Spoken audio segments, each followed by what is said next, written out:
Rohini College of Engineering and Technology, Kanyakumari. Admissions open for BA, BTech, ME, MBA and MCA. சட்டப்பேரவையில் எதிர்க்கட்சியினருடைய பேச்சுக்கு முதல்வர் விஜய் பதிலடி கொடுத்திருக்கிறார். அதில் பல்வேறு கருத்துக்களையும் அவர் குறிப்பிட்டிருக்கிறார். இது பற்றிய கூடுதல் விவரங்களை எமது செய்தியாளர் மணிகண்டன் விவரிக்க கேட்போம். மணிகண்டன், எதிர்க்கட்சியினர் பேரவையில் பேசியதற்கு முதல்வர் விஜய் கொடுத்திருக்கக்கூடிய பதில் என்ன?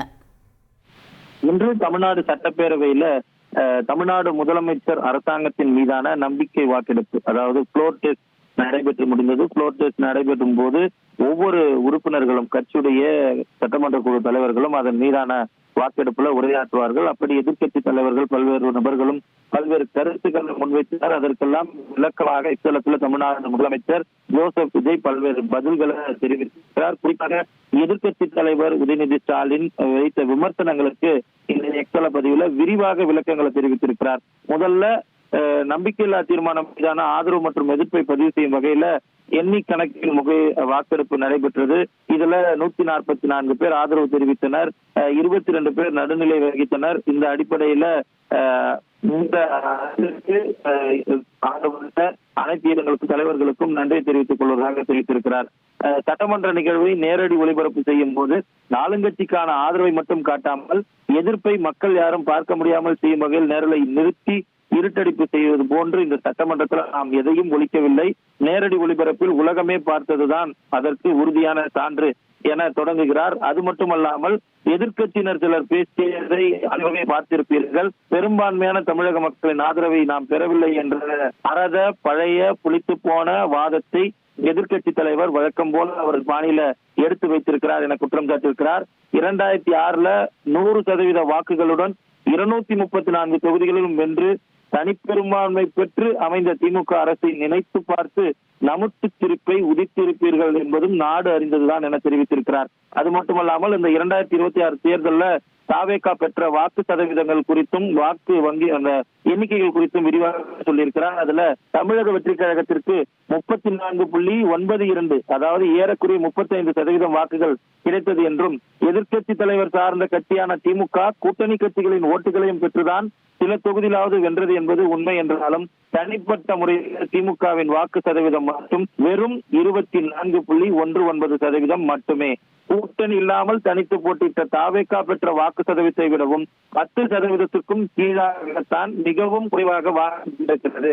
தமிழக திமுக தனி கட்சியாக பெற்ற வாக்குகளை பார்க்கும் போது 1,19,29,144 மட்டுமே. அதிலும் தமிழக வெற்றி கழகம் தனித்து நின்ற பெற்ற வாக்குகள் 1,72,26,209 வாக்குகள். திமுக தனித்து நின்ற கட்சியின் வாக்குகளை விட 52,97,065 வாக்குகள் தமிழக வெற்றி கழகம் திமுகவை விட அதிகமாக பெற்றிருக்கிறது. ஏறக்குறைய 1/2 கோடிக்கும் அதிகமான மக்களின் வாக்குகள் அவை என்று குறிப்பிட்டிருக்கிறார். இது மட்டுமல்லாமல் தமிழக வெற்றி கழகத்தை 3,21,00,000 மக்கள் நிராகரித்ததாக திமுக சார்பாக கூறப்பட்டிருக்கிறது. அப்படி பார்த்தால் திமுகவின் மட்டும் தனியாக வாக்கு வங்கியான 3,68,00,000 மக்களால் நிராகரிக்கப்பட்ட கட்சிதான் திமுக என பதிலளித்திருக்கிறார். தாவேகா 35% எனில் திமுக 24% தான். அதன்படி பார்த்தாலும் கூட தமிழ்நாட்டின் 76% மக்கள் திமுக தங்களுக்கு தேவையே இல்லை என்று தீர்க்கமாக முடிவெடுத்து ஒட்டுமொத்தமாக கட்சியை நிராகரித்திருக்கின்றனர் என தெரிவித்திருக்கிறார். இது மட்டுமல்லாமல் மதசார்பற்ற நிலைப்பாட்டில் உறுதியாக இருப்பதால் தான் அரசை காங்கிரஸ், விசிக, சிபிஐ, சிபிஎம் மற்றும் இந்திய யூனியன் முஸ்லிம் லீக் கட்சிகள் ஆதரித்தன. அதை அக்கட்சியின் தலைவர்கள் ஊடகங்களும் வெளிப்படுத்தினர். இதையே திமுக ஏளனமாக பேசி உள்ளது எந்த கணக்கில் என்று புரியவில்லை என தெரிவித்திருக்கிறார். திமுக செய்த வேலைகளால் அதன் டீசன்ட் வெர்ஷன் அம்பலமான கதை ஒன்று நாடெங்கும் உலவுதையும் நாம் நாட்டு மக்களிடமே விட்டுவிடுகிறோம் என தெரிவித்திருக்கக்கூடிய தமிழக முதலமைச்சர் நம்பிக்கை இல்லாததால் தான் நாம் 2 தொகுதிகளில் போட்டியிட்டதாக கூறினார். மாண்புமிகு எதிர்க்கட்சி தலைவர் நம் வெற்றியின் வீச்சு எப்படி இருந்தது என்பதை கொளத்தூர் உள்ளிட்ட தொகுதிகளில் பார்த்தும் கூடவா புரியவில்லை என்று கேள்வி எழுப்பியிருக்கிறார். திமுக அமைச்சர்கள் 15 பேர்களின் தோல்வியை பார்த்தும் கூடவா இன்னும் தமிழக வெற்றி கழகத்தின் வெற்றியின் அலை எப்படி இருந்தது என புரியவில்லை எனவும் கேள்வி எழுப்பியிருக்கிறார். இப்படியாக பல்வேறு விஷயங்களை விரிவாக இந்த பதிவுல பதிவிட்டிருக்கிறார். நாகரிகமான பதிவு, டீசென்டான வெர்ஷன் குறித்து திமுக பேசியது. நம்முடைய அரசியல் நாகரிகமும் டீசென்ட் வெர்ஷன் எப்படிப்பட்டது என்பதை தமிழகமே பார்த்து கொண்டிருக்கிறது.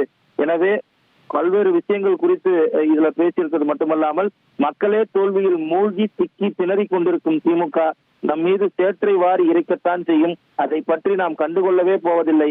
எப்போதும் மக்கள் நலன் சார்ந்த செயல்களிலும் திட்டங்களிலும் சட்டங்களிலும் தான் ஈடுபட போகிறோம். மதச்சார்பற்ற சமூக நீதி கொள்கையில் தான் நாமும் நமது அரசும் உறுதியாக இருக்க போகிறோம். அதை பார்த்து திமுக ஆற்றாமையில் அலறப்போவது உறுதி என தெரிவித்திருக்கிறார். Rohini College of Engineering and Technology, Kanyakumari. Admissions open for BA, BTech, ME, MBA and MCA.